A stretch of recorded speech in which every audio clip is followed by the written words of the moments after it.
कहानी का नाम देवरानी और जेठानी। काजल और सुजाता दोनों देवरानी जेठानी थी। जेठानी काजल नौकरी करती थी और देवरानी सुजाता घर संभालती थी। उनका परिवार बहुत बड़ा था। सास ससुर और उन दोनों के बच्चे कुल मिलाकर 10 लोग थे। बहुत साल बाद उनकी बुआ सास अपने भाई के घर रहने आई थी। सुबह उठने के बाद बुआ सास ने देखा कि काजल फटाफट अपने काम कर रही थी। सुजाता ने नाश्ता बनाया और वह नाश्ता काजल ने सबको परोसा। उसके बाद काजल ने अपना टिफिन पैक किया और वह काम पर निकल गई। सुजाता ने वापस दोपहर का खाना तैयार किया और थोड़ा वक्त अपनी सास और बुआ सास के साथ बैठी रही। बुआ सास से रहा नहीं गया। उन्होंने सुजाता को पूछा, छोटी बहू, तुम्हारी जेठानी तुझ पर बहुत हुक्म चलाती है। सुबह से देख रही हूँ रसोई घर में अकेले ही तुम काम कर रही हो, और वह महारानी दिखावा करने के लिए नाश्ता परोस रही थी, जैसे कि उसी ने ही नाश्ता बनाया हो। यह सुनने के बाद सुजाता ने बुआ सास की तरफ देखा और बोली, बुआ सास जी, ऐसा कुछ नहीं है। काजल दीदी बहुत अच्छी हैं। बुआ सास बोली, तुम बहुत भोली हो सुजाता। मुझे सब समझ आता है। मेरे बाल धूप में सफेद नहीं हुए हैं। सुजाता से अब नहीं रहा नहीं गया। मैं बोली, ऐसा नहीं है बुआ जी। आपको काजल दीदी ने सबको नाश्ता परोसा वह दिखा, पर आपको यह नहीं दिखा कि दीदी ने मुझे जबरदस्ती सबसे पहले नाश्ता करने दिया और चाय भी दी। वे रोज मुझे ऐसे सबसे सबसे पहले ही नाश्ता दे देती हैं। नहीं तो सबके लिए नाश्ता करते करते मैं खुद के लिए नाश्ता बनाना भूल जाऊंगी। दीदी मेरी कितनी चिंता करती हैं। दीदी सुबह जल्दी उठकर मंदिर साफ करती हैं, फूल सजा कर रखती हैं और मुझे उनके 1 घंटे बाद उठने के लिए कहती हैं। शाम को आते समय बाजार से सब्जी भी लेकर आती हैं, क्योंकि हमारे पति रात को देर से आते हैं। और मम्मी जी को काजल दीदी ने बाजार में जाने को मना किया है, क्योंकि अब उनकी उम्र 60 साल से ज्यादा हो गई है। बाजार में जाते समय उनको तकलीफ होगी, उनके पैर भी दुखेंगे। कभी उनको बाहर घूमने का मन हुआ तो काजल दीदी छुट्टी लेकर उनको घुमाने ले जाती हैं। और हाँ बुआ जी, दीदी रोज शाम को आने के बाद वे कितनी भी थकी हो तब भी मुझे खाना बनाने में मदद करती हैं। वे मेरी बड़ी जेठानी जरूर हैं, पर मुझे अपनी छोटी बहन ही समझती हैं और मैं उनको अपनी बड़ी बहन समझती हूँ। यह सब सुनकर बुआ सास एकदम चुप हो गई। उनकी चुगली सुजाता के आगे टिक नहीं पाई।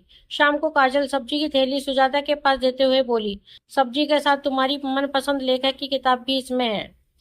यह सुनकर सुजाता खुश हो गई। काजल को थैंक यू बोलकर सब्जी की थैली किचन में रखकर वे अपने रूम में चली गई। उतने में बुआ ने काजल को आवाज दी, बड़ी बहू जरा यहाँ आना।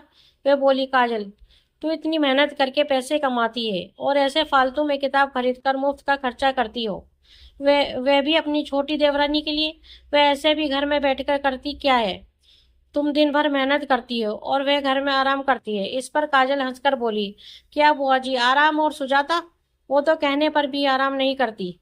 सुबह उठकर बेचारी काम करती रहती है। सबका मनपसंद खाना, मेरे और उसके मिलाकर 4 बच्चों का टिफिन, सब वही करती है। और तो और तब भी उसके चेहरे पर हमेशा खुशी दिखती है। सुबह की चाय पीने के लिए उसके पास वक्त नहीं रहता।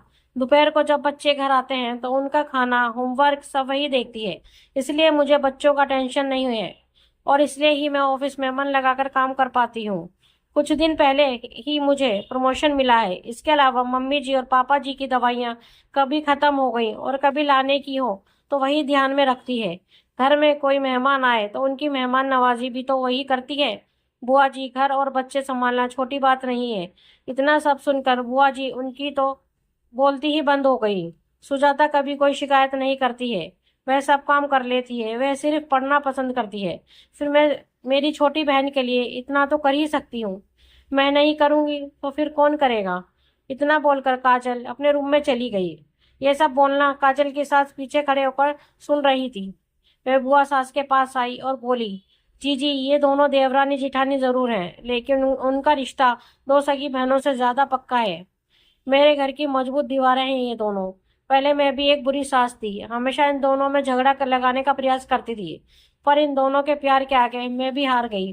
वैसे भी झगड़ा लगाकर नुकसान तो हमारे ही घर का होगा। पर यह बात बुआ को समझ में नहीं आई। रुदन करते हुए कमरे से बाहर चली गई, क्योंकि उन दोनों में झगड़ा लगाने के लिए ही वे आई थी। पर काजल और सुजाता, इनके जैसी दो समझदार देवरानी जेठानी के बीच झगड़ा करवाना बहुत मुश्किल था। तो दोस्तों, काजल और सुजाता इनकी जैसी समझदार देवरानी जेठानी जिस घर में होंगी उस घर का कोई बुरा नहीं कर सकता। जिस घर में ऐसी बहुएं होंगी वे घर स्वर्ग बन जाएगा। दोस्तों, देवरानी जेठानी की सुंदर पारिवारिक कहानी आपको कैसी लगी जरूर बताएं।